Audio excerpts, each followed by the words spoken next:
J'ai déménagé. Je crois que tout le monde s'en fout. J'espère que vous aimez le cancer et la dépression, parce qu'on va parler de nos étoiles contraires. You two are so adorable. You're a hot mess.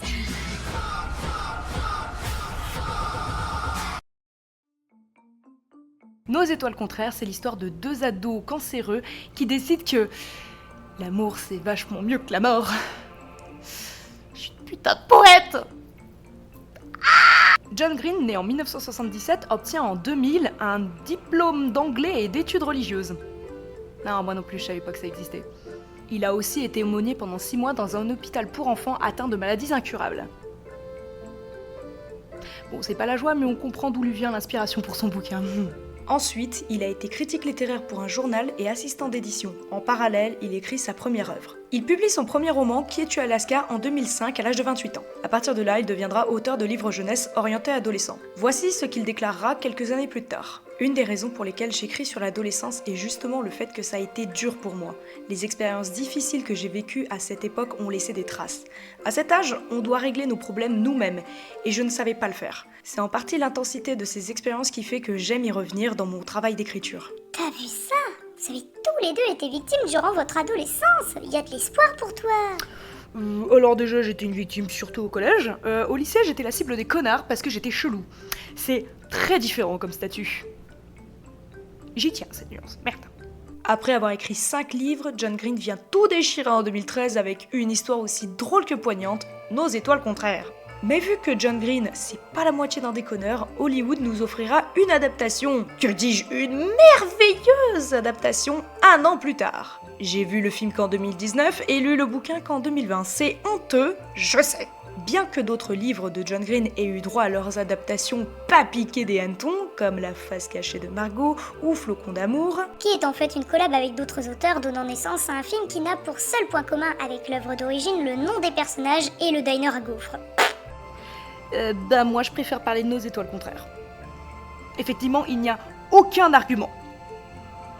Et au pire, je fais ce que je veux. Oui. Si on peut relever une chose sur la bibliographie de John Green, c'est qu'il sait écrire le bougre. Alors non, ce n'est pas de la grande littérature et oui, c'est du feel good. Et donc, ces personnages sont attachants, originaux, drôles, sympathiques, empathiques, inspirants, dans des situations que peu d'auteurs arrivent à penser. En plus de voir ces livres être très bien adaptés, et oui, même Flocon d'amour, enfin, c'est pas raté quoi. Bref, on peut dire qu'il pèse dans le game quand même. Encore une fois, je suis pas là pour brosser le petit John dans le sens du poil, même si c'est ce que je fais à peu près depuis 5 minutes. Vous connaissez le principe, si je parle de Nos étoiles contraires, c'est bien que j'ai eu mon petit coup de cœur plus pour un format que pour l'autre. Mais je vous garde un petit suspense pour cette fois. On va démarrer en faisant un rapide tour comparatif des deux œuvres. Rapide, tout est relatif, hein, surtout avec toi. Mais avant, reprenons l'histoire depuis le début. Petite précision, je comptais faire comme d'habitude et faire un parallèle entre les deux formats au fil du script. Mais le faire pour un manga et le faire pour un roman, c'est pas, mais alors pas du tout, la même chose. Donc je change un peu de méthodologie. Voilà, sinon on va y passer la journée.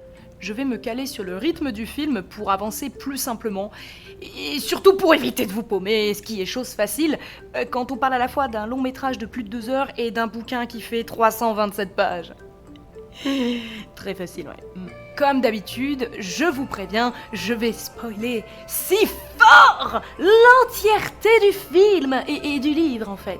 Donc si vous voulez découvrir les deux œuvres avant de regarder la vidéo, c'est le moment de quitter YouTube. Je vous y autorise.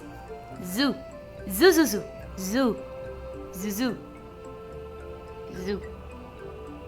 Putain. Tout commence avec Hazel Grace Lancaster, 16 ans, qui a un cancer des poumons. Il n'y a pas grand chose à dire sur elle.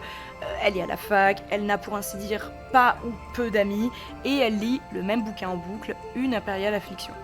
Sa mère s'inquiète pour elle, alors elle l'inscrit à un groupe de parole où des jeunes malades comme elle se réunissent pour partager leurs problèmes, leurs peurs, leurs rêves, leurs espoirs. Du moins, c'est le but initial du groupe. Et Hazel n'y va que pour rassurer sa mère. Mais c'est justement dans ce groupe qu'elle rencontre l'étrange Augustus Waters, un jeune cancéreux en rémission qui a laissé sa jambe. Pourtant, il est plein d'espoir et de joie. Lui aussi a souffert, comme Hazel. Et sa vision du monde est beaucoup plus farfelue et fantasque que celle de l'adolescente. Et de n'importe qui en fait. Ils vont apprendre à se connaître, devenir amis et même inséparables. Let's go pour l'analyse! Déjà, on commence avec Hazel qui introduit l'histoire avec un petit monologue extra-diégétique. Réplique qu'il y a bien dans le livre, mais plutôt vers la fin. En vrai, je chipote, le film change quelque peu la chronologie, mais d'une part c'est souvent le cas avec les adaptations, et en plus ça n'est jamais vraiment dérangeant. Le but ici, c'est de donner une autre vision. Dans le livre, on commence avec une Hazel en dépression, seule et pragmatique, cynique même. Dans le film, elle est presque optimiste en fait. On a toujours le choix de comment raconter les histoires tristes. Et clairement, ni le livre ni le film ne sont une histoire triste. Bouleversante oui, mais pas triste. C'est pas dégueu comme démarrage. Juste après, retour à la réalité où elle choisit de nous raconter son histoire, belle ou pas. Comment ça, belle ou pas? Y a que le ou pas, il est où le beau? Mais elle le sera. Scène suivante, là où commence le livre. Hazel est dépressive. Elle nuance cependant le propos. Le cancer ne la rend pas dépressive. C'est mourir qui le fait. Elle est dépressive. Je suis pas dépressive. Sur Internet, la dépression est toujours dans les listes des effets secondaires du cancer. Mais c'est pas le cancer qui provoque la dépression, c'est mourir. Alors, je sais que c'est tôt, mais j'aimerais relever l'intelligence des deux personnages principaux, Hazel et Augustus. Tous deux ont une vision très particulière de la maladie, un peu fataliste, mais pas au sens dramatique. La maladie vous tuera, quoi qu'il arrive, et leur façon d'aborder la chose est très peu conventionnelle pour des Américains. C'est un peuple très croyant, avec un rapport à la maladie hyper distant. Elle est très saine, je trouve.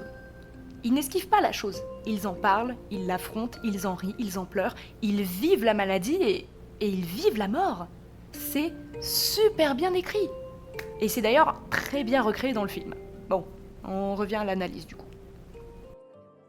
Pour ce qui est du discours, on est raccord avec le livre. Il y a tout de même une divergence. C'est marrant d'utiliser ce terme avec l'actrice qui a joué dans le film du même nom. La Hazel du film est taquine et souriante. Faut y aller carrément. Vous parlez à la junkie des jeunes cancéreux. Celle du livre est fatiguée. Sympathique mais fatiguée. Et elle ne prend pas spécialement de pincettes. Le sourire qu'elle fait au docteur Maria, presque désolée de ne pas vouloir aller au groupe de soutien, ça n'est pas propre à la Hazel du livre. On découvre Patrick Sancouille, un survivant du cancer des testicules qui organise le groupe de soutien où va Hazel. Je vous épargne les détails gore du cancer des couilles de Patrick.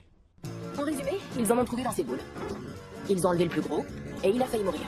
Sauf qu'il est pas mort. Alors aujourd'hui, le voilà, divorcé, sans amis, squattant le canapé de ses parents, exploitant son passé héroïque de super cancéreux dans le cœur de Jésus, littéralement, pour nous démontrer qu'un jour, si tout se passe bien, on aura la chance d'être comme lui. On a droit à une magnifique chanson sur Jésus interprétée par Patrick, chose offerte en exclusivité dans le film seulement.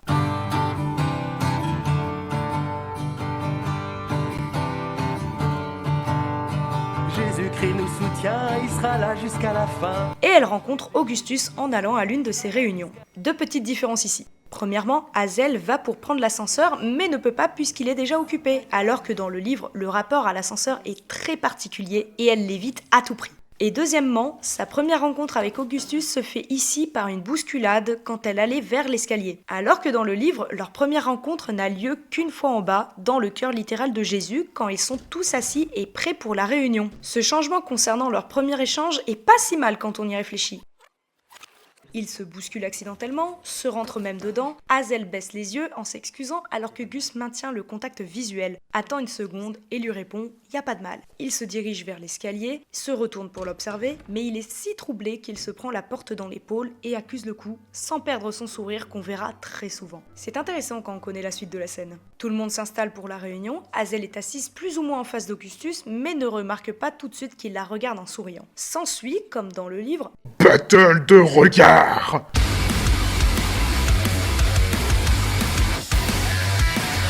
Isaac, un habitué des réunions et qui se trouve être l'ami d'Augustus, est à côté de lui. Chacun se présente et on apprend qu'Isaac a un cancer du seul œil qui lui reste et qu'Augustus est en rémission d'un cancer des os depuis plus d'1 an. Puis Patrick demande à Gus de quoi il a peur. Il répond que c'est de l'oubli, et contre toute attente, Hazel, qui parle le moins possible en temps normal, fait une intervention. Ouais, je voulais juste dire que de toute façon, on va tous mourir à plus ou moins long terme.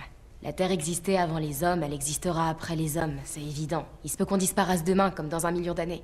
Et ce jour-là, il y aura plus personne pour se souvenir de Napoléon, ou de Mohamed Ali, ou de Mozart, ou d'aucun d'entre nous, a fortiori. L'oubli est inévitable. Si cette vérité t'angoisse, je te conseille de penser à autre chose. Ce qui, de toute évidence, plaît énormément à Augustus. Et c'est aussi à ce moment-là qu'on comprend 3 choses sur Hazel. Elle est définitivement cynique et ça lui va bien. Elle n'a pas peur de s'exprimer, peu importe que le sujet soit délicat ou non. Et elle sait très bien s'exprimer et ça va vous arracher la gueule plus d'une fois. Ils sortent de l'église où Hazel et Gus ont leur premier vrai échange. Augustus est mielleux et décomplexé. Pourquoi tu me regardes avec cet air-là ? Parce que t'es belle, c'est tout. J'aime bien regarder les gens vraiment beaux. Il y a quelque temps, je me suis juré d'arrêter de me priver des plaisirs simples de l'existence. Parce que, comme tu l'as si bien fait remarquer tout à l'heure, on va tous mourir bientôt. Il fait de toute évidence de l'effet à Hazel, il s'éclate à lui faire tourner la tête et là... Oh mon Dieu, il sort une cigarette! Enfin, dans le film, il la suce et la toutouille plutôt. L'art de reconnaître un non-fumeur. Le filtre doit être trempé. Et il le met entièrement dans sa bouche jusqu'à la garde. Petite salope! Eh oh, calme-toi, ça reste un ado, on se calme un peu là, oh. Bref, Hazel s'énerve parce qu'il a échappé une fois au cancer des os pour enchaîner avec les poumons. Sachant qu'elle a un cancer des poumons, on peut comprendre que ça la saoule. Là-dessus, Gus lui explique que c'est une métaphore. Alors pour info, les cigarettes ne sont dangereuses que si on les allume. Je l'allume jamais. Flirter avec ce qui tue sans lui donner ce pouvoir.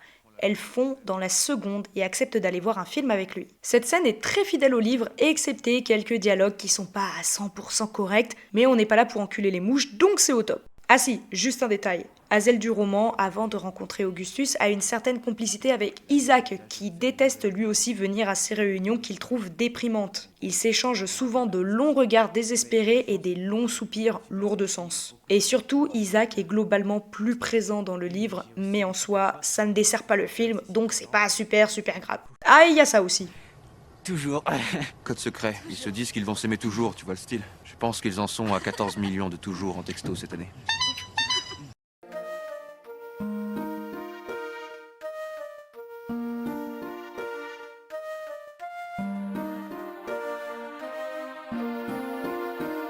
En route pour la maison d'Augustus qui conduit super mal en expliquant que son permis a été un cadeau cancer et Hazel lui raconte l'histoire de sa maladie. D'abord cancer de la thyroïde à 13 ans, puis les poumons depuis, elle aurait dû mourir à l'époque, pourtant il y a eu un mieux et depuis elle est sous traitement expérimental qui la maintient en vie et dans des conditions gérables. Ils arrivent chez lui et vont dans sa chambre au sous-sol et après... Putain, merde, regarde, t'as vu, il y a un poster de Mass Effect 3, c'est trop cool! Mais calme-toi, c'est normal, le jeu avait même pas 2 ans quand ils ont tourné. Oui, mais c'est notre jeu préféré, c'est trop bien!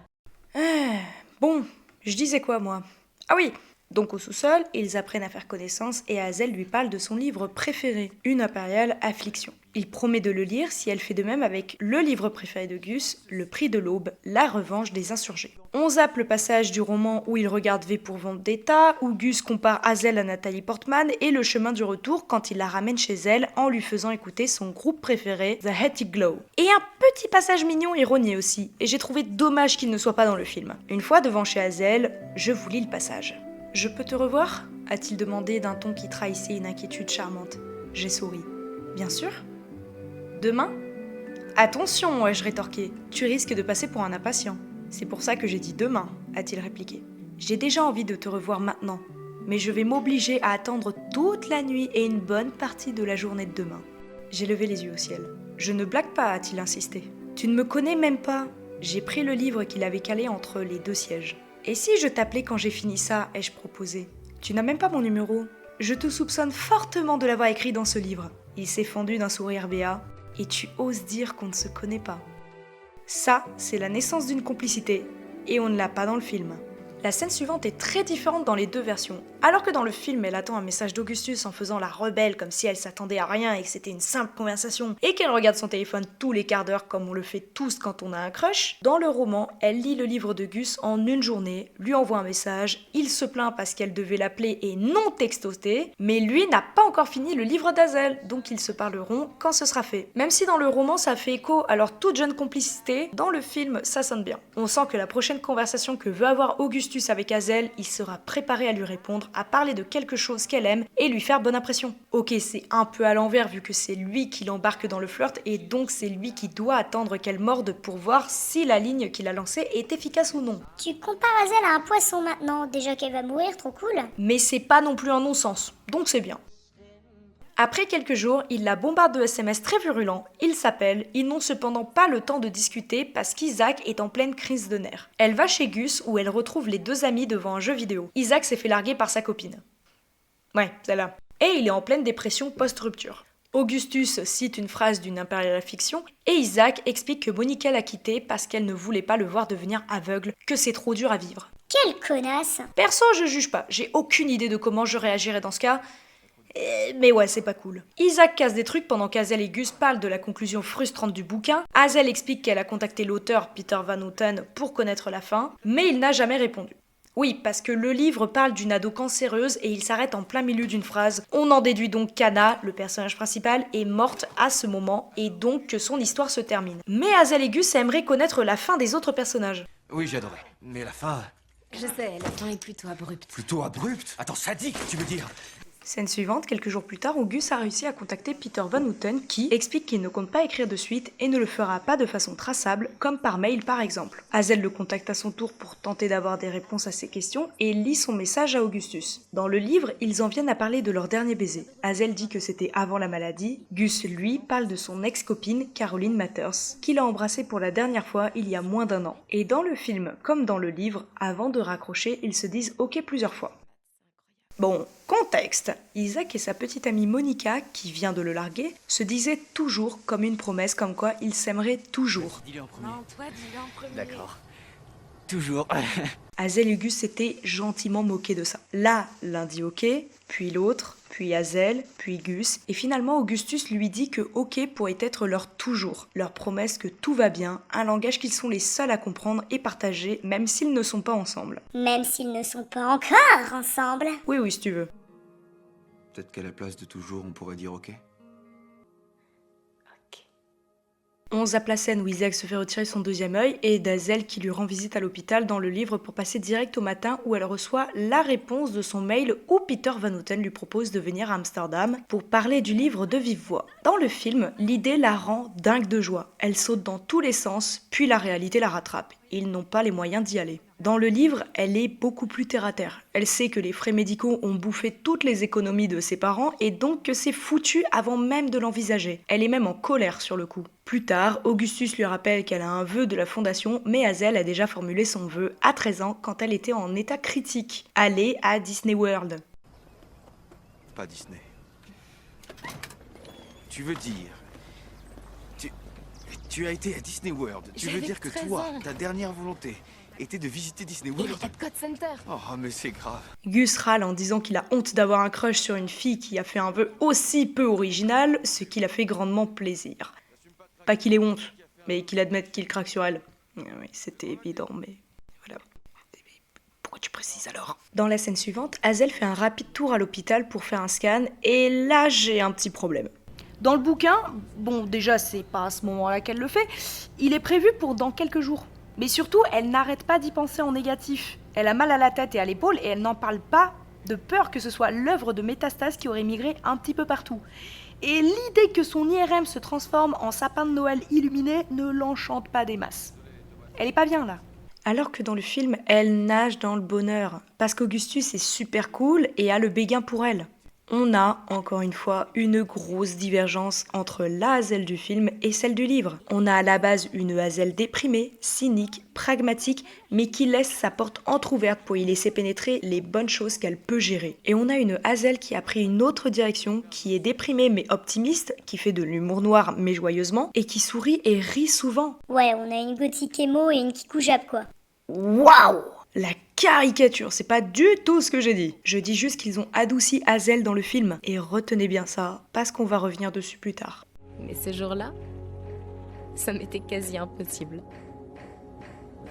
En rentrant chez elle, Gus l'attend pour aller faire un pique-nique qui a pour but, par divers indices, de lui annoncer qu'ils vont à Amsterdam en mai. À ce propos, tu dois sûrement te demander pour quelle raison tu manges un mauvais sandwich en buvant du jus d'orange avec un type qui porte le maillot de Rick Smith. Alors effectivement, je m'interroge. Puisque le vœu d'Augustus n'avait pas encore été formulé et qu'il l'embarque avec lui. Va pas croire que je te donne mon vœu, hein. Néanmoins, il se trouve que moi aussi, j'aurais du plaisir à rencontrer ce monsieur Van Houten. J'estime que ce serait un peu absurde d'aller à Amsterdam sans la fille qui, à la base, m'a fait découvrir son livre. J'en ai parlé à la fondation, et ils sont pour. On y va dans un mois. Alors, ce qu'on nous dit pas dans le film, c'est que les médecins sont contre ce voyage, trop risqué à leur goût. Et qu'Hazel est soudainement inquiète de ce que va lui coûter ce voyage, son amitié avec Augustus, craignant de devoir coucher avec lui par reconnaissance. Ce qu'on ne nous dit pas non plus, c'est qu'Hazel devient curieuse vis-à-vis de l'ex d'Augustus, Caroline Mathers dans le bouquin. Elle fait des recherches et découvre qu'elle est morte 1 an auparavant d'un cancer du cerveau, et qu'elles ont la même tête de malade. Ouais, c'est super mal formulé. Quand elles sont en bonne santé, elles ne se ressemblent pas. Mais avec les médicaments, la maladie, le visage gonflé par tout ça, elles ont la même tronche. Hazel comprend alors pourquoi Augustus ne la lâchait pas des yeux à leur première rencontre.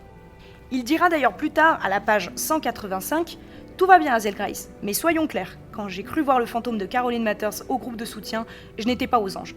Je te fixais, mais je n'avais aucune nostalgie, si tu vois ce que je veux dire. » Parce que effectivement, sa relation avec Caroline était aussi chaotique que désastreuse. Ce qu'on ne nous dit toujours pas dans le film, c'est que connaître la fin de Caroline a permis à Hazel de savoir ce qu'elle voulait, ce qu'elle ne voulait pas et ce qu'elle craignait vis-à-vis d'Augustus. Elle ne veut pas devenir une grenade. Vous l'aurez compris, c'est une métaphore. John Green aime beaucoup les métaphores dans ce livre. Une arme qui tue tout ce qui se trouve dans son périmètre. Augustus lui plaît, mais elle ne veut pas lui infliger de dégâts et le garde à une distance raisonnable. Puis elle lui envoie un message pour lui expliquer qu'ils ne peuvent être qu'amis, et il accepte ses conditions. Donc, tout ça, c'est rogné du film. Et la scène suivante arrive. Hazel se réveille au milieu de la nuit, hurlant de douleur. Une fois à l'hôpital, il découvre que ses poumons s'étaient remplis d'eau, ce qui explique dans le livre qu'elle avait mal au crâne et à l'épaule, elle était sous-oxygénée. Cependant, aucune aggravation, elle va bien. Bien, tout est relatif, hein. Gus veut la voir, mais elle refuse, elle ne veut pas qu'il la voie dans cet état, même si dans le livre, au bout de 6 jours d'hospitalisation, elle accepte quand même qu'il vienne dans sa chambre, ce qui ne se fera pas dans le film. Puis, réunion de médecins qui disent que le voyage à Amsterdam, c'est dead, c'est trop risqué. Si le traitement est efficace, pourquoi est-ce que je devrais me priver d'y aller? Peut-être pourrait-on envisager une solution Non. qui... Il n'y a pas 36 façons de dire ça, Hazel. Ton état est trop grave. Je suis navré. Dans le film, Hazel n'a pas encore demandé à Gus de prendre ses distances, elle crée cette distance en faisant la morte. Quelle subtilité dans ta verve! Oui bon, elle le ghost quoi. Dans le livre, ils continuent de se parler sans que rien n'ait entravé leur relation, pas de doute ni de freinage. C'est finalement son père qui la convainc que son attitude n'est pas logique et qu'on ne peut pas repousser ses sentiments et ceux des autres, même pour de nobles raisons. Et il le fait avec humour. Il a pas besoin de ça dans sa vie. D'ailleurs, personne. Le jeu n'en vaut pas la chandelle. Non, tu as raison. Ta mère et moi, on se disait justement la même chose. On va bientôt te mettre dehors d'ailleurs, je te préviens. On va te déposer dans un orphelinat quelconque, tu seras leur problème. Ah mais je suis sérieux. Les sentiments, ça va bien un moment. Cette scène n'existe pas dans le livre. Et puis son père est vachement plus cool dans le film de toute façon. Je l'aime bien. Je veux que ce soit mon papa. Eh bah ça y est, elle a pété un câble. Augustus rejoint Hazel chez elle pour la voir avec sa balançoire. Et non, ce n'est pas une métaphore. Dans le film, c'est là qu'elle lui dit qu'elle est une grenade et il accepte de n'être que son ami. Il décide de créer une annonce en ligne pour trouver un nouveau foyer à la balançoire. Hazel fait une blague pédophile. Très drôle par ailleurs. Et Augustus lui fait la plus belle des déclarations d'amour. C'est pour ça. Hein? Si tu veux tout savoir, c'est pour ça que tu me plais, Hazel. T'es tellement à fond dans ton truc, tu te rends même pas compte à quel point t'es original.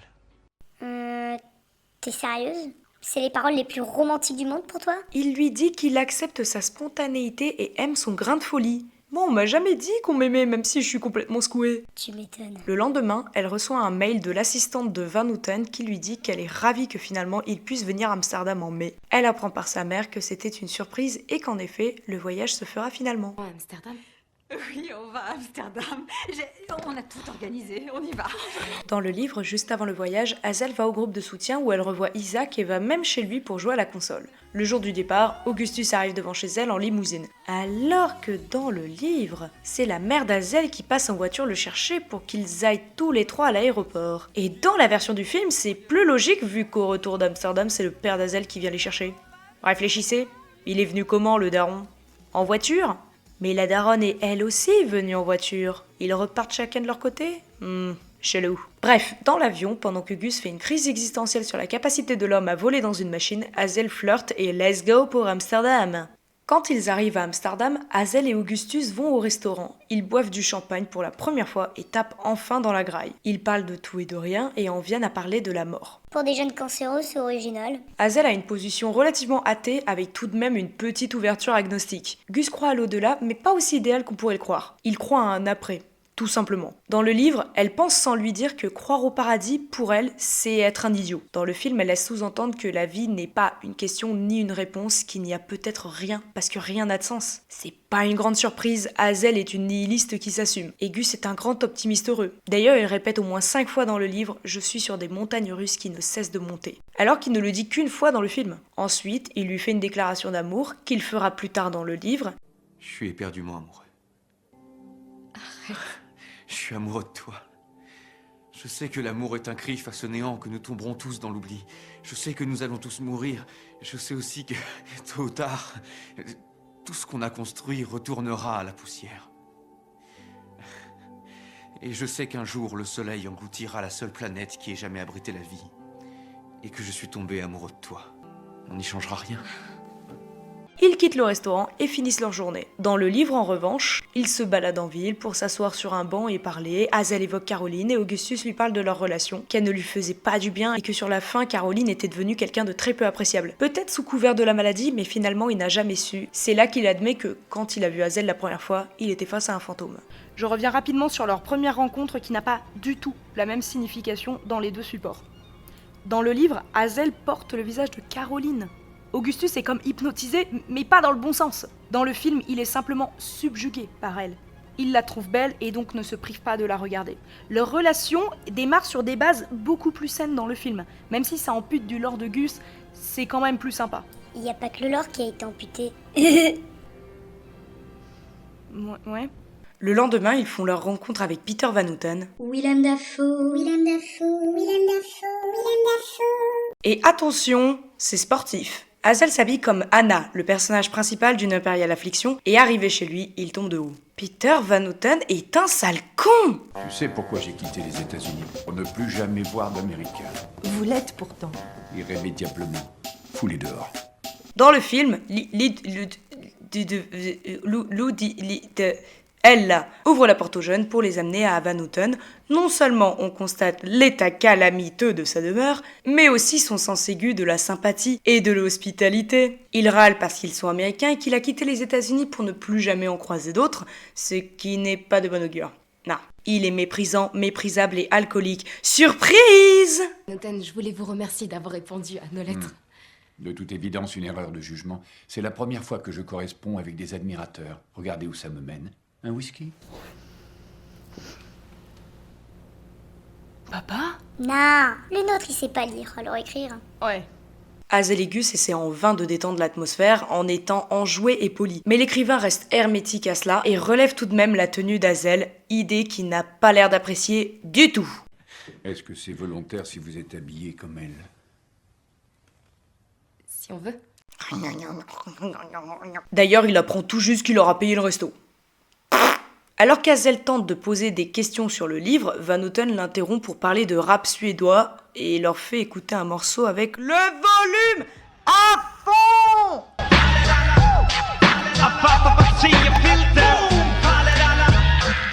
En vrai, j'aime bien le morceau. Moi aussi, ça sonne bien. Augustus perd patience, mais Hazel tient bon. Elle retente une question qu'il balaye à nouveau avec une question de métaphysique. Il dit un truc horrible. Excuse-moi, Hazel, mais là je suis complètement largué. Pourtant, par écrit, vous paraissiez très malin, monsieur Waters. Les cellules cancéreuses auraient-elles gagné vos méninges? Hazel insiste, l'écrivain ne veut pas parler de son livre, Hazel s'accroche, il se comporte comme un sale con. Je refuse de parler de ce livre. Et votre promesse? Après, il ne se passe rien, ils sont fictifs, ces gens. Ils cessent tous d'exister au moment où le livre s'arrête. Je n'ai pas l'intention de céder à vos enfantillages et à vos caprices. Je n'aurai pas pitié de vous, contrairement à tous les gens qui vous entourent. Pitié? Je veux pas de votre pitié. Bien sûr que si, comme tous les gosses malades, votre vie en dépend entièrement. En fait, vous êtes condamné à finir votre existence à l'âge que vous aviez le jour où on a posé le diagnostic, l'âge où on préfère croire que la vie continue après la fin des romans. Et nous, les adultes, on a pitié de ça. Alors on paye pour vos traitements, votre oxygène, vos prothèses. Peter, vous arrêtez, ça n'êtes suffit. qu'une conséquence fortuite d'une erreur de l'évolution qui, par essence, ne fait aucun cas des individus ni de leur vie. Vous êtes le fruit d'un chromosome qui s'est mal reproduit. Hazel perd son sang-froid à son tour, force pour avoir une fin, mais Van Houten n'en a pas à lui donner. Il les vire et Hazel fait une sortie magnifique. Vous vous êtes déjà demandé pourquoi vous aviez tellement besoin de réponses à vos questions idiotes? Va te faire foutre, connard. Cette scène est très proche de celle d'origine, à quelques détails près. Van Houten est décrit comme gros, même gras, avec des bras maigres et des joues flasques. Mais Willem Dafoe joue le rôle à la perfection. Et en même temps, on n'en attendait pas moins de lui. Dans le roman, il fait des monologues beaucoup plus longs et intellectuels. Un ronflant, quoi. Let Neptune strike ye dead, Winslow! Hark! Hark! Triton! Hark! Bellow!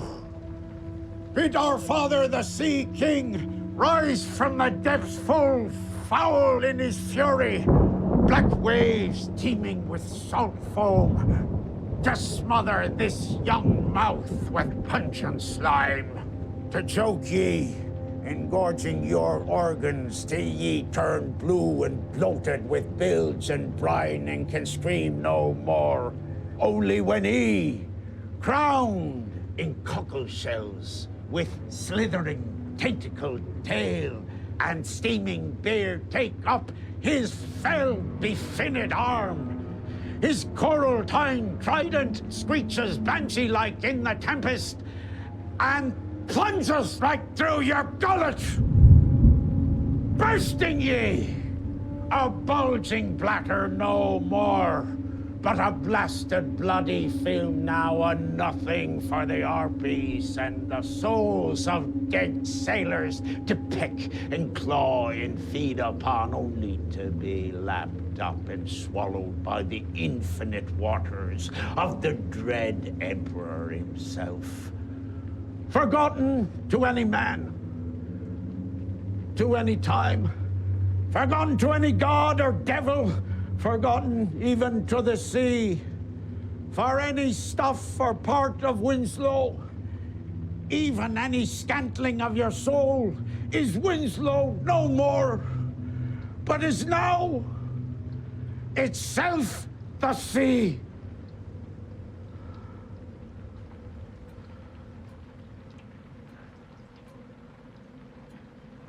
All right, have it your way. I like to cook it. Il est plus à côté de ses pompes et détruit. Alors que là, il semble juste là et presque désolé pour lui-même de ne pas connaître la fin. Comme épuisé par la vie en fait. Et elle démissionne à la fin de sa tirade.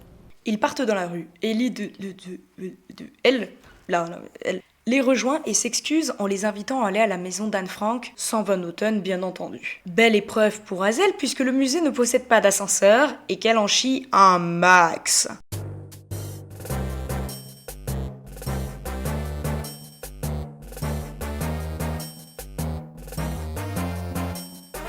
Et alors que dans le livre, elle laisse Gus porter sa bouteille, là, elle refuse. J'ai pas compris ce changement, mais c'est pas très grave. À la fin de l'ascension, Augustus regarde Hazel avec beaucoup, mais alors beaucoup d'emphase. Non mais regardez-moi ce regard lourd. Je sais que c'est la maison d'Anne Frank et que son histoire est tragique, mais quand même. Je suis déjà allée au musée de la guerre d'Hiroshima et je faisais pas cette tronche, hein, calmez-vous les gars. À ce moment-là, dans le bouquin, il se tape un gros délire où il traquerait les nazis restant pour les massacrer. 2 salles, 2 ambiances, hein. Et puis Hazel l'embrasse et tout le monde applaudit. Il y en a une qui va zouker ce soir, et évidemment, Ils vont ken. Hazel décrit dans le livre, toute l'affaire s'est révélée à l'opposé de ce que j'avais imaginé. Ce fut lent, patient, silencieux, ni spécialement douloureux, ni spécialement délirant. Le film, je trouve, réussit à bien retranscrire ça avec plus de douceur et une tendresse particulière. C'est une très belle scène. Et en plus, il est bien bâti, le salaud. C'est un adolescent, stop! Oh, ça va, il avait 21 ans, l'acteur. C'est que dans le film que c'est un ado. Le lendemain matin, Hazel et Gus partent se promener dans les rues d'Amsterdam, là où il lui apprend que son cancer est revenu et qu'il s'est généralisé. Il est partout. J'ai passé un PET scan. Il y a eu plein de couleurs partout. Il y a une grosse nuance dans les propos d'Hazel ici. Dans le film, elle dit « Je ne crois pas que tu sois condamné, Augustus. C'est juste ton cancer qui te refait signe. » Dans le livre, elle dit « Je ne pense pas que tu sois en train de mourir. Je pense que tu es légèrement atteint par le cancer. » Dans le film, elle semble avoir une lueur d'espoir. Dans le bouquin, elle assume que ce soit de l'humour macabre. Vraiment deux réactions très différentes. Après ça, ils rentrent chez eux où Gus commencera la chimio. Isaac est avec eux, sans nouvelles de son ex Monica, qu'il avait quitté parce qu'elle ne supporte pas qu'il devienne aveugle. Alors le trio va acheter des œufs pour flinguer la voiture de Monica, et Isaac vise évidemment atrocement mal. Par contre, Nate Wolff joue super mal les aveugles. Il regarde le sol, ce con. Le discours de Gus, lorsqu'ils se font repérer, est beaucoup plus drôle dans le film. Bonjour. Vous êtes la mère de Monica ? Oui, c'est moi. Bonjour madame. Le truc c'est que votre fille a commis une grave injustice, alors nous on est venus pour se venger en quelque sorte. Peut-être qu'on paye pas de mine comme ça, parce qu'à nous trois, on a que 5 jambes, 2 paires d'yeux et 4 poumons et demi, mais nous disposons également de 2 douzaines d'œufs, alors si j'étais vous, j'irais m'abriter à l'intérieur. Et là, on commence à atteindre le moment où on fait la distinction entre le livre et le film, la vraie. La preuve en est. Dans le livre, à la fin de ce chapitre, Hazel dit « Je n'ai plus jamais pris de photos de lui ». Ça n'inspire pas du chagrin, mais ça plombe cet après-midi original et sympathique où ils sont sortis faire justice à leur ami, nous faisant oublier quelque temps que Gus est condamné. Et cette phrase ne laisse aucune place à l'espoir. Le film est beaucoup plus doux, ce qui rend la scène suivante beaucoup moins violente. On saute 3 chapitres pour arriver à cette nuit où Augustus appelle Hazel. Il a besoin de son aide. Il est coincé à une station-service. Elle y rejoint et constate avec horreur son état. Sa sonde est infectée, il baigne dans son vomi et il est incapable de bouger. Bien que contre-indiqué vu sa santé, il était parti s'acheter un paquet de cigarettes, souhaitant faire quelque chose seul, retrouver son indépendance, mais sans parvenir à le faire. Il maudit le ciel pendant qu'Hazel appelle une ambulance pour l'amener à l'hôpital. Je suis un On est sur la première avenue, je m'appelle Hazel Grace Lancaster. Les jours passent, il dépérit, fauteuil roulant obligatoire, et il s'inquiète de ne pas avoir eu une vie mémorable, de sombrer dans l'oubli. Hazel s'énerve contre lui, puisqu'à ses yeux, il sera inoubliable et veut le convaincre que ce qui est le plus important, c'est qu'il a marqué peu de monde, mais de façon indélébile. Elle parle plus tard de la dernière bonne journée, nous annonçant sans vraiment le dire que la fin approche pour Augustus Waters. Et pourtant, dans le livre, la fin arrive beaucoup plus raide. Le film nous a privés de scènes atroces où Gus se pisse dessus, hallucine, perd sa substance et prend une allure cadavérique, devenant l'ombre de lui-même. Et cette dernière bonne journée est tout simplement une journée où il n'est pas malade d'être malade. Il retrouve ses esprits et a les idées claires. Alors il demande à Hazel de le rejoindre dans le cœur littéral de Jésus, tard dans la soirée. Elle va pour le rejoindre, mais ses parents s'y opposent, lui disant qu'il faut aussi qu'elle pense à sa santé.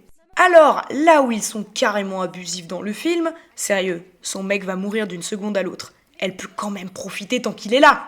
Dans le livre, elle passe toutes ses journées chez Gus. Et même si leur comportement reste injuste vis-à-vis d'Hazel, même si c'est pour son bien, dans le livre, ils ont des raisons d'être inquiets pour elle, puisqu'elle n'existe plus que pour la maladie d'Augustus. Ils se disputent, Hazel balance un vieux dossier en mode fouine pute à sa mère et lui dit qu'elle a peur qu'elle et son père deviennent des zombies errants sans but après sa mort. Sa mère lui annonce donc qu'elle fait une formation pour devenir assistante sociale et qu'elle n'osait pas le lui dire de peur qu'Hazel se sente rejetée. Cette dernière est aux anges de voir que la vie de ses parents ne tient pas qu'à la sienne. En revanche, elle obtiendra cette information plus tard dans le bouquin. Pourquoi tu voulais me cacher ça? On voulait pas que tu te sentes abandonnée. Abandonnée? Vous êtes cinglé. Vous pouviez pas me faire plus plaisir. Ça aurait été drôle qu'elle devienne docteur. Non, parce qu'elle est docteur dans Jurassic Park. Laura Dern. L'actrice qui joue la mère d'Hazel, elle joue aussi la docteure Ellie Sattler dans Jurassic Park. Si, c'est drôle un peu. Oh putain, au secours. Elle rejoint Augustus dans le cœur littéral de Jésus pour y faire une répétition de ses funérailles. Il est avec Isaac, qui est sur le point de lire son éloge funèbre. Augustus Waters c'était le genre de mec qui se la pétait. Mais on lui pardonnait. Pas parce qu'il était beau comme un dieu grec, ou parce qu'il a vécu que 19 ans et qu'il aurait mérité plus. 18, s'il te plaît. Attends, commence pas. Moi, en bon copain, je t'accorde un petit rab, et toi, t'es même pas reconnaissant. Je te rappelle que t'es mort, alors s'il te plaît, boucle-la. Quand les savants du futur remonteront le temps, et qu'ils me proposeront de tester des implants oculaires, et qu'ils voudront me convaincre d'en porter, j'ai bien l'intention de leur dire de passer leur chemin. Car j'ai aucune envie de voir un monde sans toi, Gus. J'ai aucune envie de voir un monde sans Augustus Waters. Alors après avoir fait mon speech, probablement que je les mettrais, hein. Faut pas se mentir, quand même, ça doit être génial, les implants oculaires. Et je sais pas... C'est trop dur, là. C'est un discours drôle et émouvant, à l'image de leur amitié. Puis vient le tour d'Azel, qui nous fait presque chialer dans les chaumières. Augustus Waters et moi avons été les héros d'une histoire d'amour tragique. Une histoire sublime. Alors ne m'en veuillez pas trop si après les premiers mots vous n'entendez que des sanglots. Raconter ça sans pleurer me paraît difficile. Comme toutes les grandes histoires d'amour, la nôtre s'éteindra avec nous, comme il se doit. J'entretenais secrètement l'espoir que ce soit lui qui fasse mon éloge. Parce qu'au fond, il n'y a que lui qui... J'ai pas le courage de parler de notre histoire d'amour, j'arrête. Donc, au lieu de ça, je vais parler mathématiques. Je suis pas une grande spécialiste, mais il y a une chose que je sais. C'est qu'il y a une infinité de nombres entre 0 et 1. 0,1, 0,12, 0,112. On pourrait continuer comme ça à l'infini. On peut aussi dire qu'il y a une plus grande infinité de nombres entre 0 et 2 ou entre 0 et 1 million. En somme, il y a des infinis qui sont tout simplement plus grands que d'autres infinis. Ça nous a été expliqué par un écrivain qu'on adorait. Mais moi, je veux plus que ce qui m'a été accordé. Et Dieu sait que... J'aurais voulu plus de temps pour Augustus Waters qu'il en a eu. Mais, Gus, mon amour, je te suis tellement reconnaissante pour notre petite infinité. Tu as réussi à m'offrir l'éternité, alors que nos jours étaient comptés. Et je te serai éternellement reconnaissante pour ça. Tu es l'amour de ma vie. 8 jours plus tard, Augustus Waters mourra de son cancer. Dans le livre, la mère de Gus téléphone à Azel pour le lui annoncer. Dans le film, elle appelle les parents d'Azel qui, d'un regard, l'annoncent à leur fille au milieu de la nuit, qui éclate en sanglots. Ça sonne plus juste dans le film, parce qu'aucun mot ne peut expliquer réellement la perte d'un être aimé. Pas de parole, juste ce regard reconnaissable entre mille qui veut dire « je suis désolée », même si ça ne suffit pas. C'était insoutenable. Tout ça. Dans le livre, l'évolution du cancer de Gus est expliquée cliniquement, froidement. Il n'y a pas vraiment de place dans l'émotion, contrairement au film où c'est presque rapide. La vision d'Azel ne s'attarde que très peu sur ce qu'elle ressent vis-à-vis de la perdition de celui qu'elle aime dans le roman. Il meurt sauvagement, mais lentement. Elle a du mal à le regarder, elle sent qu'il s'efface, mais à aucun moment elle ne cite le chagrin, la peur, le regret. Ce qu'elle pense est factuel et absolument pas profond. Elle décrit ce qu'elle fait, ce qu'elle constate, ce qu'elle entend, ce qu'elle voit, mais elle ne définit pas l'horreur de ce qu'elle vit. Distant et rude. À l'enterrement, Van Houten débarque dans une tenue pas très appropriée vu l'événement. Toujours aussi alarmant et cynique à l'excès. La preuve qu'il est excessif, il t'a fait rire au pire moment. Ah mais je fais partie des gens qui rient quand il faut pas. Relou. Maintenant, il faut faire semblant de prier. Pour sa force. Azel, au lieu de faire son discours original, en fait un pour soulager la peine de la famille. Elle choisit que les enterrements sont pour le deuil des vivants et non pour le souvenir des morts. Je n'en croyais pas un mot. Il était capable de nous faire un sourire lumineux. Mais c'est pas grave. Dans le livre, les parents d'Azel l'obligent à aller à la suite de la cérémonie. Là, elle part de son côté avec une voiture. Et surprise, 2e édition! Van Houten se tape l'incruste dans sa caisse. Normal. Il est venu lui dire que la fin d'une impériale affliction est omnicellula et cellula, où toutes les cellules sont issues de cellules, grossièrement, qui peut aussi être traduit par « c'est de la vie que provient la vie ». Il lui dit aussi qu'il a beaucoup correspondu avec Gus et qu'il tient la promesse qu'il lui avait faite de venir à son enterrement pour raconter la fin qu'il advient à ses personnages pour Hazel. On apprend qu'Anna, le personnage principal de son livre, était sa fille, morte d'une leucémie à 8 ans. Il lui parle aussi du dilemme du tramway. Chidi, sors de ce corps. Mais Hazel ne le laisse pas finir et l'envoie chier. Il lui tend une lettre qu'elle roule en boule et balance dans sa voiture pour virer définitivement Van Houten. Je trouve la version filmique plus appréciable. Enfin, moins détestable, puisque dans le roman, il se met à pleurer, complètement bourré et part en titubant, alors que Willem Dafoe joue un personnage qui n'est détruit que psychologiquement, qui en veut au monde entier, qui est dans l'autodestruction, mais pas encore une épave. En fait, j'aime les deux versions de Van Houten. Celle du film est plus cynique, celle du livre plus émotive. Et bien que j'aime ce personnage comme on peut aimer Gregory House, le livre ouvre une porte vers l'empathie qui est pas dégueu, artistiquement parlant. Isaac rejoint Hazel chez elle pour parler de Gus plus tard dans la journée. Il lui demande si elle a lu la lettre donnée par l'écrivain et apprend au passage qu'en réalité, il s'agit d'une lettre écrite par Gus qu'il avait envoyée à Peter Van Houten pour Hazel. Pourquoi faire simple quand on peut faire chier d'outre-tombe? Elle retourne dans sa voiture pour la chercher et la lire. Une fois lecture faite, on retourne sur le premier plan du film, Hazel allongée dans son jardin de nuit, à regarder les étoiles. Détail qui a son importance, c'est absolument pas comme ça que ça se finit dans le livre. Déjà, la maladie de Gus occupe facilement 35-40% du roman, soit de Amsterdam jusqu'à sa mort.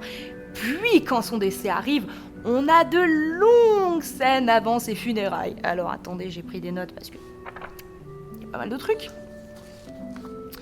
Hazel parle avec ses parents, les parents de Gus, avec Isaac, elle retourne au groupe de soutien après, elle retourne voir les parents d'Augustus et Isaac, elle parle encore avec ses propres parents, elle apprend que sa mère va devenir assistante sociale, et Isaac lui apprend que Gus lui écrivait quelque chose, elle revoit Van Houten et l'envoie chier gentiment, elle cherche la lettre, tout le monde lui dit de laisser tomber, elle laisse tomber, puis elle réalise qu'Augustus a sûrement envoyé la lettre à Peter Van Houten, donc demande à Lee c'est elle là, d'aller chez lui pour la trouver. Une journée passe, elle la trouve, lui envoie un scan et promet de la lui envoyer par courrier. Elle lit la lettre, ce qui annonce la fin du livre. Même si je comprends le choix de John Green d'avoir créé une espèce de course d'orientation pas ouf avec la lettre de Gus, on se demande si Hazel ne se perce pas d'illusions ou qu'elle ne se raccroche pas à ça pour ne pas affronter sa mort, on se dit qu'il n'a finalement jamais écrit la lettre, qu'elle court après des fantômes, ça met du suspense. La vérité, c'est qu'une fois qu'Augustus Waters est mort, le livre n'a plus beaucoup d'intérêt à part montrer le deuil de son entourage, ce qui je trouve est pas super bien conçu dans le roman. Dans le film, on va directement au vif du sujet. La lettre post-mortem, les dernières traces d'Augustus pour Hazel. Et pour conclure ce très long résumé, je vous mets en parallèle la lettre de Gus dans les deux versions.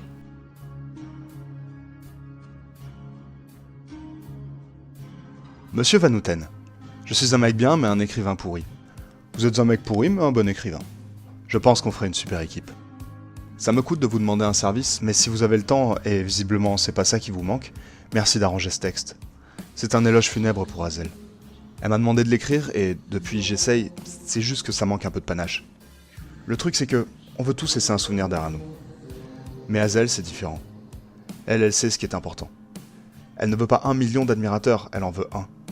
Et elle l'a trouvé. Elle a peut-être été aimée par peu de gens, mais d'un amour profond. Et n'est-ce pas déjà exceptionnel ? Quand elle était à l'hôpital, j'ai appris que j'allais mourir. Mais je n'ai rien dit. Elle était en soins intensifs et je suis allé la voir en cachette pendant 10 minutes avant de me faire repérer. Elle avait les yeux fermés, elle était pâle. Mais ses mains étaient toujours ses mains. Elles étaient chaudes. Ses ongles étaient vernis de ce bleu noir intense. Je les tenais et je me suis forcé à imaginer le monde sans nous. Et le monde n'avait plus aucun intérêt. Elle est si belle, on ne se lasse pas de la regarder. On ne se demande jamais si elle est plus intelligente que soi, c'est évident. Elle est drôle, sans jamais être méchante. Je l'aime. Dieu que je l'aime, j'ai tellement de chance de l'aimer. Dans ce monde, on n'a pas le choix. On souffre. Mais on peut toujours choisir par qui on souffre. Je suis heureux de mon choix. Et j'espère qu'elle est heureuse du sien. Ok, Hazel Grace ?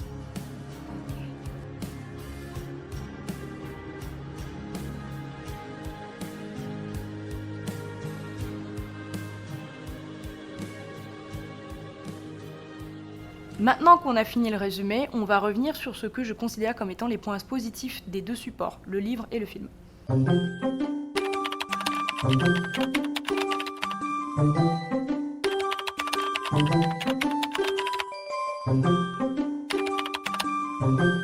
La Hazel du livre est plus cynique et acide. Elle gagne en empathie de la part des spectateurs dans le film, mais à quel prix ? Dans le livre, elle est malade. Elle est au-delà de triste. Elle est épuisée de survivre. Elle ne prend pas de gants sans pour autant être une sale gosse insupportable. Elle sonne plus juste dans sa version papier, plus réelle, plus humaine presque. Même si j'aime bien la Hazel du film, je pense seulement que le casting n'est pas le meilleur. En revanche, même si presque toutes les blagues noires d'Hazel sont citées, j'aurais aimé toutes les entendre. Et particulièrement celle à la page 189. Et comment tu te sens alors aujourd'hui ? Tu veux dire, à part le cancer incurable? Ça peut aller, on n'a qu'à dire ça.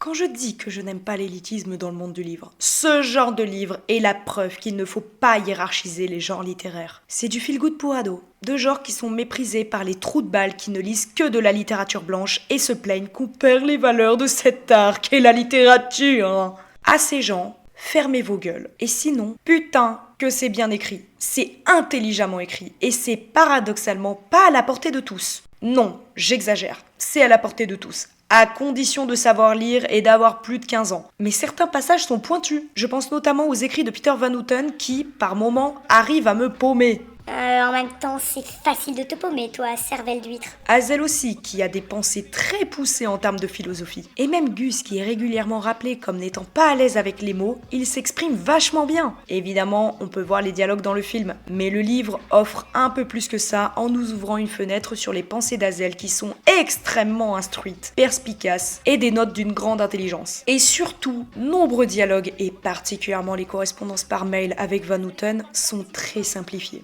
Personne parle suédois. L'important ici, ce n'est sûrement pas les conneries que ces mecs disent, ce sont les émotions que ces voix nous font ressentir.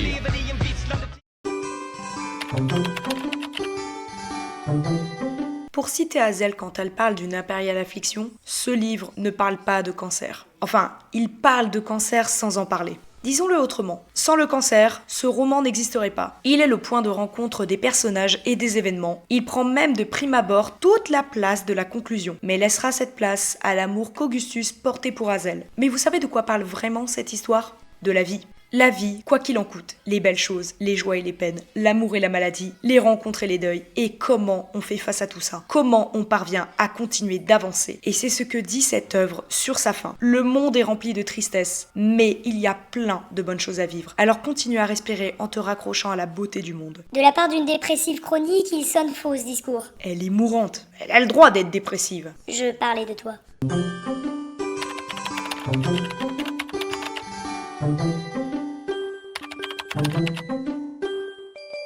Augustus est plus malicieux, plus coquin, il parle quand c'est pertinent, il est moins bavard dans le film, plus mystérieux, et ses paroles sont mesurées. En fait, il me fait penser à ces mecs qui ne parlent que quand c'est nécessaire. Et moi, je les trouve super cool, parce que je peux pas m'empêcher de parler tout le temps, mes pensées sont un flot continu et infini, et la parole me permet d'évacuer tout ça. Ah ouais ? Et tout ça sans reprendre ton souffle. Donc un mec qui parle encore plus que moi, c'est fatigant. Et même si dans le film, il n'y a ni ses sœurs ni son ex, ça n'affecte pas son personnage, l'amour qu'on lui porte, ni son caractère. Et je dirais même, le fait qu'il n'ait pas eu de copine qui soit morte du cancer dans le film, ça le rend plus sincère envers Hazel. Ok, il admet que sortir avec Caroline était une erreur et ça le rend plus humain. Mais qu'il n'ait été qu'avec Hazel, malgré sa maladie à elle, c'est beau, putain. Et puis il y a l'acteur. Ansel Elgort n'est pas aussi beau que le personnage du livre, mais sincèrement, ça ne m'a posé aucun problème puisqu'il a le charisme du personnage et le joue à la perfection. J'aurais pas imaginé mieux pour l'interpréter. D'autres personnages ont subi ces mutations, le père d'Hazel qui est plus présent et pas seulement un caméo, Van Houten qui, bien qu'il perde en l'or, gagne en prestance et devient même plus charmant. Non, ça sonne pas bien. Disons plutôt moins bavard et un peu plus drôle à certains moments. Mais Gus est LE personnage qui a le plus gagné dans l'adaptation, je trouve. Parce qu'on sort ensemble ? Ah, toi fais attention. Bon, c'est la 3e vidéo que je fais, vous commencez à connaître mon avis sur le sujet. J'adore analyser le doublage. Et là, je le trouve impeccable. Je me permets de mettre ce point dans les positifs du film, bien que je ne l'ai pas vu en VO, donc difficile de comparer un truc qu'on ne sait pas.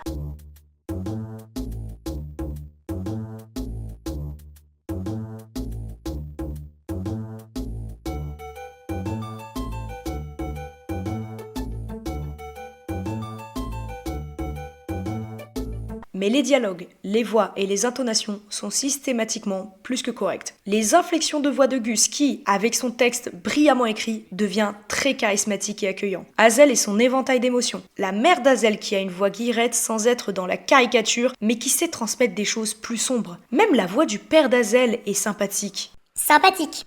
Une voix sympathique. T'es grave, hein. Bref, je sais que je vais me faire casser le cul par la team VO, mais franchement, les gars, pas la peine de diaboliser la VF. C'est grâce aux comédiens de doublage qu'on a eu une enfance trop cool et qu'encore aujourd'hui on prend notre pied devant Rick et Morty ou BoJack Horseman. Tu parles sûrement à des gens qui les ont soit pas vus, soit les matent en VO, tu le sais. Bon, faites pas chier, la VF est cool aussi parfois. Ok, parfois c'est une catastrophe comme pour Orange is the New Black, mais c'est pas si fréquent. Merde, hein.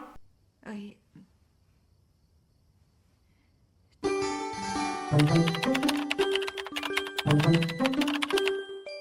Une bonne adaptation, c'est une bonne retranscription. Mais ce n'est pas tout. C'est aussi une équipe qui prend le support d'origine, qui l'étudie et qui le comprend. L'équipe qui s'est chargée de faire la transition a fait un super taf. Et c'est peu de le dire. J'ai failli ajouter un point supplémentaire pour parler du casting, mais je vais plutôt l'évoquer ici. Les acteurs ont compris leur personnage. Et quand ça vient de Willem Dafoe, rien d'étonnant, et ça fait plaisir. Mais quand ça vient de jeunes acteurs qui ont la vingtaine et qui sont encore au début de leur carrière, c'est une agréable surprise. Et même les parents d'Hazel sont très bons. L'équipe a su reprendre le livre et a su bien s'entourer avec des acteurs qui ont su s'approprier leur personnage pour en faire une superbe interprétation. Ma mère a décrété que j'étais dépressive.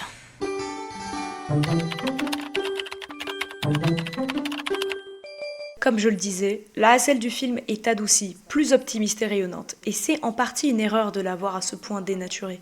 En partie seulement. Parce que, de 1, ça ne gâche pas le film, ça ne dénature pas l'œuvre et c'est simplement une vision différente, un choix artistique. Et de 2, ça fait plus chialer que dans le livre. Encore une fois, ce que je dis ici, c'est une appréciation personnelle, et ce que j'entends depuis des années, c'est que le livre fait tirer des grosses larmes. La vérité, c'est que j'ai chialé tous mes bords devant le film, alors que le livre m'a simplement plombé. Pourquoi ? Parce que la dimension dramatique. Quand on parle de drame, ça peut être plein de choses. Devant A Star is Born, on pleure de ouf à la mort de Jackson Maine, parce qu'il avait surmonté tous ses démons. Il était enfin en paix. Mais que sur le papier, parce que le dernier démon qu'il devait surmonter, c'était sa peur de tirer Ali vers le fond, et le seul moyen qu'il a trouvé pour tuer le démon, c'était de se tuer aussi. C'est un drame. Devant l'armée des 12 singes, on ne pleure pas. En revanche, on est pris d'un sentiment d'impuissance et de désarroi, parce qu'on se rend compte que quoi que fasse James Cole, l'humanité est condamnée. Et ce cauchemar qu'il fait depuis l'enfance où il voit un homme se faire tuer, il assiste en fait à sa propre mort, quand son lui du futur ira dans le passé avant la pandémie qui a réduit l'humanité à se cacher pour survivre. C'est aussi un drame. Ce que je dis, c'est qu'un drame ne véhicule pas forcément la même chose. Tout dépend de ce que l'œuvre dramatique veut transmettre. Dans Nos étoiles contraires, le livre, le but est de nous immerger dans la fatalité et Hazel ne laisse aucune place à l'espoir ni au doute dès lors qu'elle sait que Gus est toujours malade. À ce moment, dans cette chambre d'hôtel d'Amsterdam où il lui dit que le cancer a envahi son corps, dans sa tête c'est déjà fini. Et la question reste comment bien terminer cette histoire. Puis la fin nous donne une dernière étincelle de Gus pour nous dire, même si les gens meurent, le monde continue de tourner. Dans le film, Hazel l'optimiste est triste, profondément triste, mais elle garde le sourire et donne tout l'amour qu'elle a, parce que c'est ce qui compte à ce moment-là. Parce que ce qui compte à ce moment-là, c'est qu'ils sont ensemble pour le meilleur et pour le pire. Alors, quand Augustus meurt, ça sonne la fin et alors le chagrin prend la place de l'amour. Puis quand elle retrouve le mot post-mortem de Gus, l'amour reprend la tête. Mais elle ne retient qu'une chose, elle a aimé le connaître et avoir eu la chance de l'aimer tout court, c'est tout ce qui compte. Et c'est ça qui nous fait chialer. C'est pour ça qu'on pleure devant Titanic mais pas devant 5 Feet Apart. C'est quand même chelou de chialer devant un film qui parle d'un bateau qui coule et pas devant l'histoire de 2 adolescents atteints de mucoviscidose et dont l'amour est impossible. La fin est belle dans 5 Feet Apart. C'est plein d'espoir et d'amour. Alors que dans le Titanic, c'est triste et injuste. Comme dans l'adaptation de Nos étoiles contraires. Ah, c'est vrai que des gosses qui vont mourir d'une maladie au poumon, c'est pas injuste du tout. Oh, la ferme, je me comprends. Et puis l'histoire est la même dans le film et le livre. C'est toi qui sais pas chialer devant un livre. Diffamation!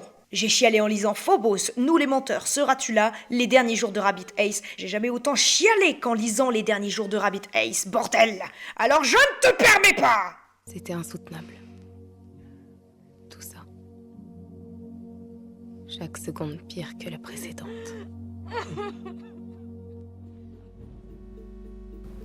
Bon, je crache un peu dans la soupe, mais quelques détails, évidemment, manquent par rapport à l'œuvre d'origine. Et je les ai pas tous évoqués. Je n'ai pas précisé qu'Azel était végétarienne parce que, je cite, « Je préfère réduire au minimum le nombre de morts dont je suis responsable ». Je n'ai pas non plus précisé que si dans le film elle n'a pas d'amis, eh ben dans le livre elle en a. Mais on ne voit que Caitlin avec qui elle n'arrive plus à communiquer parce que le cancer a créé un gouffre entre elles et qu'en réalité elle ne voit plus les autres. Mais ces détails sont finalement futiles. Oh putain, elle soutient le film! Oui, parce que bien que son végétarisme soit ultra pertinent et que je trouve dommage de ne pas le citer, ça aurait pris littéralement 30 secondes à intégrer. Les rares scènes avec Caitlin n'apportent pas grand-chose au récit. Et pour ce qui a été ajouté, plus de complicité avec le père d'Azel. Il passe pas pour le papa classique qui aime sa fille de loin et qui travaille tout le temps. Il aime sa fille, il s'implique plus dans sa vie et on a plus de sympathie pour lui, alors que dans le livre, bah il existe quoi. La première fois qu'il intervient vraiment, c'est à la page 232. Sur 327! Pour les modifications, il y a plus de cohérence par moment et je pense notamment à la limousine, mais je pourrais citer d'autres passages. Il y a moins de complicité amicale de bons potes entre Azel et Gus, mais leur relation est plus pure, j'ai envie de dire. Croyez pas, je suis déjà tombée amoureuse de l'un de mes meilleurs potes et ça a été la plus belle relation que j'ai eue. La plus merdique aussi, paradoxalement. Mais là où le livre prône l'humour et la fatalité, le film prône l'amour et le chagrin. C'est très différent, dans le traitement comme dans la réalisation. C'est redondant ta formulation. Je me comprends, c'est le principal. Sur YouTube? Non, le principal c'est que les autres te comprennent. La ferme. Il y a une phrase qui m'a particulièrement marquée dans le livre et qui n'est pas dans le film. À la page 276, après la mort d'Augustus. La seule personne avec qui j'avais vraiment envie de parler de la mort d'Augustus Waters, c'était Augustus Waters. Ça, c'est la définition parfaite du deuil. Et sous toutes ses formes. Couper les ponts, rupture amoureuse, abandonner quelqu'un contre son gré, le voir mourir. Ça sonne tellement juste. Et bien que les mots d'Azel sonnent juste dans le roman, le film arrive, sans ces mots, à faire transparaître le chagrin d'Azel. Et en même temps, elle ne donne pas le détail de son chagrin dans le livre. Elle dit qu'elle est triste, elle parle du fait qu'elle est aimée Gus, que le monde est aveugle et injuste. Pas de quoi pleurer, de quoi déprimer.